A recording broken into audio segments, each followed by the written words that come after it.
Boker Tov, nous sommes le 10 août 2021, c'est l'heure du premier journal d'information en direct de Jérusalem sur Radio Kalita.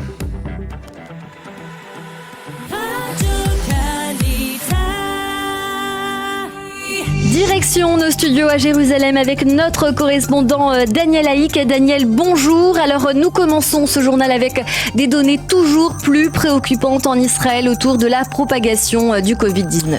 Oui, Cyrielle, bonjour, Boker Tov. 5140 cas positifs ont été recensés en Israël pour la seule journée d'hier, ce qui représente un record depuis le début du mois de février 2021. Le taux de positivité augmente également. Il est actuellement de 4,9. 373 malades sont des malades graves. À noter qu'avant-hier, 16 Israéliens sont décédés des suites du virus. 80, même plus, sont morts depuis le début du mois d'août de l'épidémie. Face à cette augmentation, le ministère de la Santé envisage d'autres mesures restrictives telles que l'instauration du pass violet. Autre motif de préoccupation, le nombre de soldats malades est en constante augmentation. On décompte actuellement quelques 700 soldats et officiers de Tsahal diagnostiqués positifs. 2 de ces malades sont même des officiers supérieurs de l'armée israélienne. Au total, un seul de ces malades est considéré comme grave, ce qui est tout de même rassurant. Il faut préciser que 80% des soldats israéliens sont vaccinés avec les 2 doses Pfizer. Et puis une nouvelle importante pour les dizaines de milliers de fidèles israéliens qui envisageaient de célébrer la fête de Rosh Hashanah à Ouman. Et oui, des fêtes de Rosh Hashanah qui auront lieu dans un mois très exactement. Hier, les autorités ukrainiennes ont annoncé qu'elles autorisaient ces fidèles à se rendre dans leur pays dans le cadre du fameux pèlerinage annuel sur la tombe de Rabbi Nachman de Breslav. Selon un des hauts diplomates du ministère ukrainien des Affaires étrangères, la situation sanitaire en Ukraine et en particulier à Ouman et dans sa région permettrait d'accueillir ces milliers de fidèles. Des fidèles qui l'an dernier, on s'en souvient, n'avaient pas pu réaliser leur tradition en raison donc de l'épidémie. Cette année, apparemment, donc tout devrait être mis en place pour éviter une propagation du virus à Ouman et dans sa région. De facto, l'immense majorité des habitants de la ville ont été vaccinés. Seul problème, selon les dernières directives du ministère israélien de la Santé, l'Ukraine fait partie des pays orange et tout Israélien qui s'y rendra devra de retour en Israël se placer en quarantaine pendant une semaine.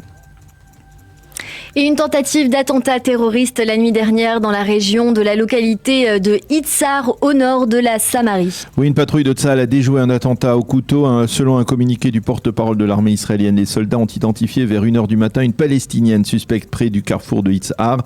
La Palestinienne a sorti un couteau, elle a tenté de poignarder l'un des soldats. Ses camarades ont rapidement réagi et ont ouvert le feu en visant les pieds de la terroriste qui a été blessée et neutralisée. Et le chef de la CIA est attendu aujourd'hui en Israël pour des entretiens importants autour du dossier du nucléaire iranien. Oui, William Burns doit arriver aujourd'hui en Israël. Il rencontrera au cours de sa visite le chef du Mossad, David Barnea, le premier ministre Naftali Bennett et d'autres responsables des services de renseignement et probablement également le chef d'état-major de Tsahal. Ces responsables israéliens insisteront sur la progression des Iraniens sur la voie de la production d'une bombe atomique, mais il sera également question de la présence iranienne en Syrie. De même, côté israélien, on souhaite mieux connaître la position des Américains face au nouveau président iranien Ebrahim Raisi et face aux pourparlers en perspective de la signature d'un accord renouvelé ou non entre les États-Unis et l'Iran. William Burns se rendra également à Ramallah pour un entretien avec le raïs palestinien Mahmoud Abbas. Et enfin, pour terminer avec vous, Daniel Haïk, vous le savez, la Grèce est toujours au combat contre les gigantesques incendies qui la frappent. Et face à l'ampleur du drame, Israël a donc décidé d'amplifier son aide. Oui, effectivement, le Premier ministre israélien Naftali Bennett s'est entretenu hier avec son homologue grec Mitsotakis. Il lui a annoncé qu'Israël avait décidé d'envoyer sur le terrain 2 Canadair pour aider à maîtriser les incendies. Ces 2 Canadair se rajoutent à une délégation d'une quinzaine de pompiers israéliens qui se sont portés volontaires pour se rendre en Grèce et qui sont arrivés sur place dès vendredi dernier. Le Premier ministre grec a remercié Naftali Bennett pour ces 2 décisions et les 2 leaders ont convenu de rester en contact dans le cadre de la coopération constante qui existe entre les 2 pays alliés. C'est la fin de ce premier journal d'information.